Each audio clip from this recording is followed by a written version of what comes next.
Hello there.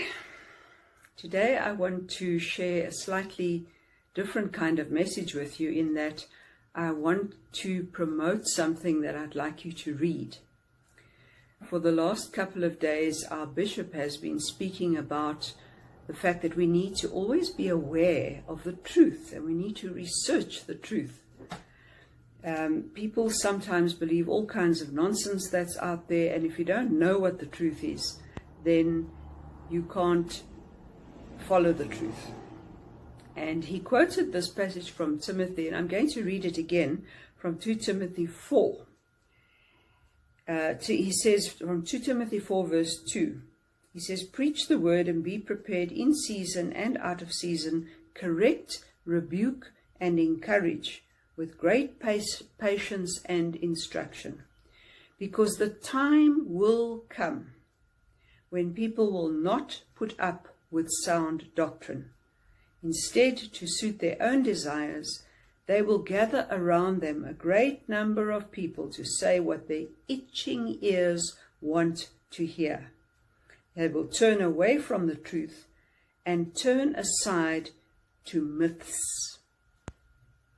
Now, those myths are what I want to speak about today regarding the document I'm going to send you. There's a lot being said about vaccines, the big hot topic of the moment. And it's very unfortunate that the virus mutated just before we managed to get the correct vaccine for it. There was nothing wrong with a vaccine. It's just that viruses mutate. It's what they do. And by the time the vaccine was available and ready to be rolled out to us, the thing had mutated. So the particular vaccine that we were going to get won't work on the second strain of the virus. It'll still work on the first strain. But we thank God that they've quickly managed to develop an improvement on that vaccine by another company. And so the one we will get, the Johnson & Johnson one, I believe, is effective against the new strain of coronavirus. Why am I talking about vaccines, viruses, and documents when I should be giving you a biblical teaching? Well, exactly because of what I've just read to you. All these things that are going on around us are turning around in our heads. We're so confused. There's so much going on in the world now, and there's so much chaos. And if we don't know what the truth is, we're going to believe the wrong people. We're going to believe the wrong teachers. So I want to say to you, with all my heart, please read the document. It has been put together by a very credible team of people. And I'm going to show you that now so that you can understand what I'm talking about.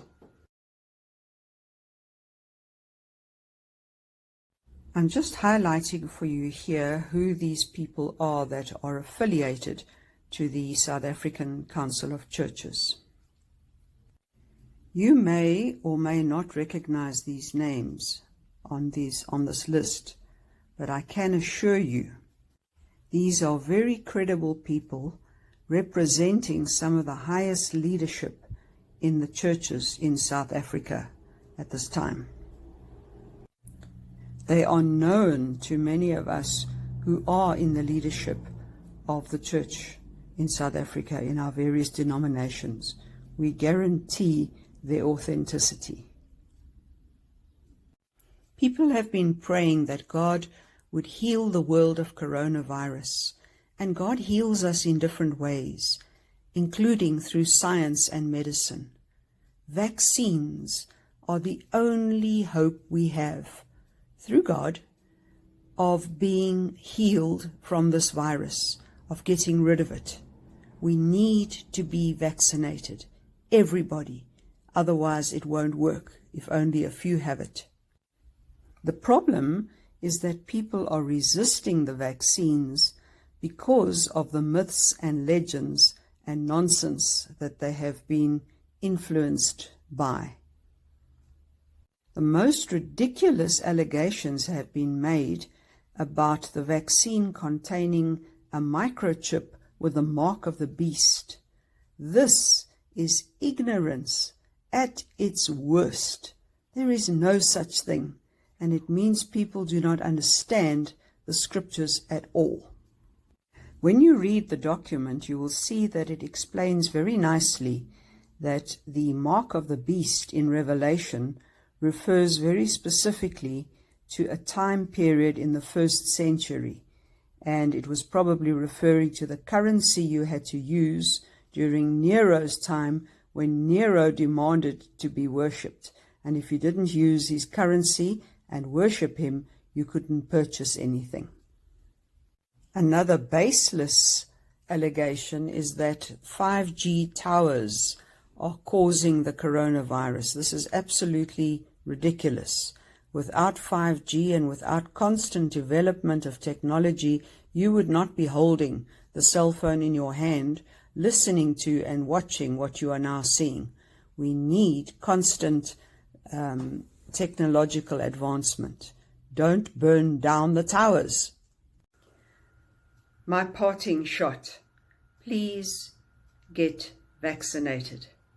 As soon as this vaccine is available, I will be one of the first people to line up for it if it's offered to me. And I will take a video of it and show you that I believe that this is the way we should go.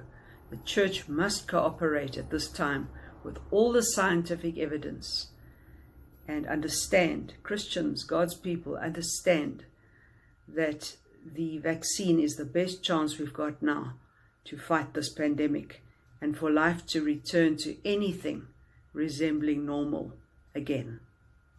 May God bless you. Don't be led astray by myths and legends. Read the document.